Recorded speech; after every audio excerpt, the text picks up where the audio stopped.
Well, for more on this, we're joined by political analyst Hlumelo Xaba. Good evening and thank you for joining us here on Late Edition.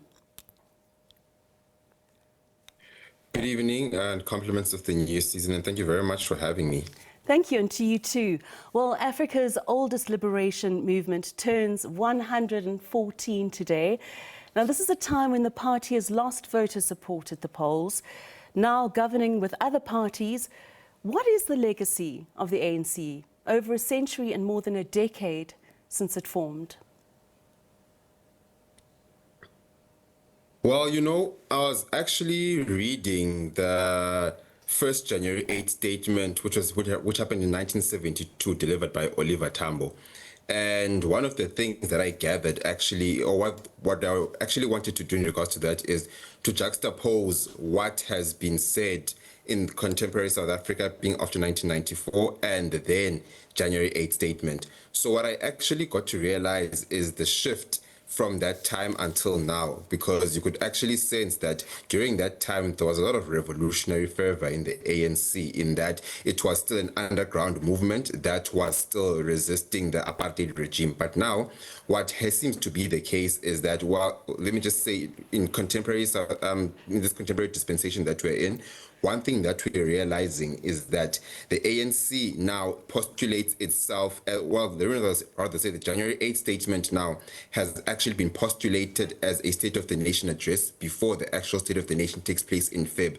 And this is because of the ANC's position as a governing party. So it will obviously be expected for the longest of times that the governing party be the one that actually gives policy direction and actually gives us an idea of where we're going. So if you can notice, from the time President Mandela after 1994 was president up until now with President Cyril Ramaphosa, what we've been getting from the January 8 statement is actually some of the things that the ANC has been doing in government and what we should expect going into the current year. So now, for the first time, the January 8th, or rather for the second time, the January 8th statement is happening at a time where the ANC's support has been waning. And secondly, it happens at a province where the ANC's support has been declining, because the ANC got below 60% in Northwest following the 2024 general election, and it has 55% at a local level. So it just goes to show that Northwest is not a province where the ANC enjoys a lot of support. And I think that now going into the 2026 local government elections, its support is likely to decline even further due to some of the administrative changes and the service delivery woes that it has been experiencing in that particular province. Well, with local government elections expected this year, as you mentioned, just how much support will the party's top six's presence in the province garner for the party at the polls? Do you think it'll have a difference, make a difference?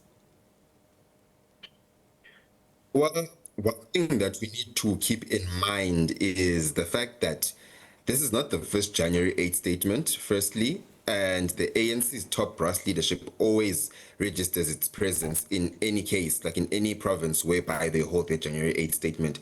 I think that the ANC's decline goes far beyond who the leadership is, but it's the ANC as an institution that is being rejected by the voters, because you will remember even during President Zuma's time that they came to the Eastern Cape to try, well, in other provinces such as Gauteng, to try and get support for the ANC, but the ANC now in Gauteng actually stands at 36%, which just goes to show that the support of the ANC is at an all-time decline as we speak, and it's likely we are likely to witness the perpetual decline of the ANC even in the upcoming local government elections.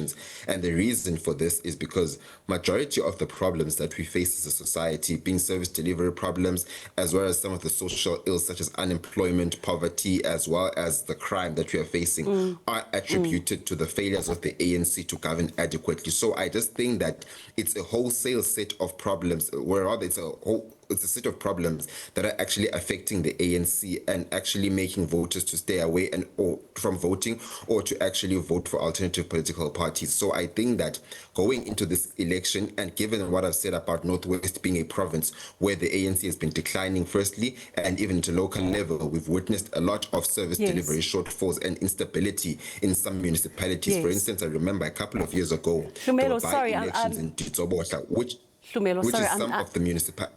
Hlumelo, sorry, I'm just going to butt in there. We're running out of time, and I want to know from you, please, what do you think Cyril Ramaphosa is going to focus on in his January 8th statement?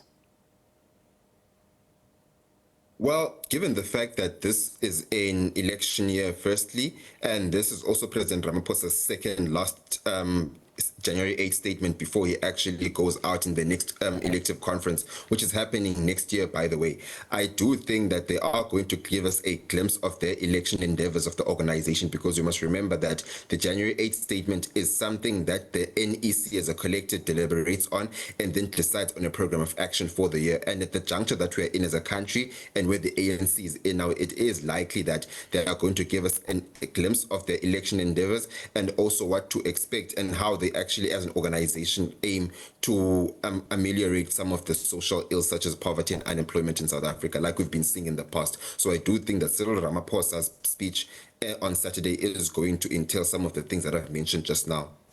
Thank you so much for chatting to us this evening on Late Edition.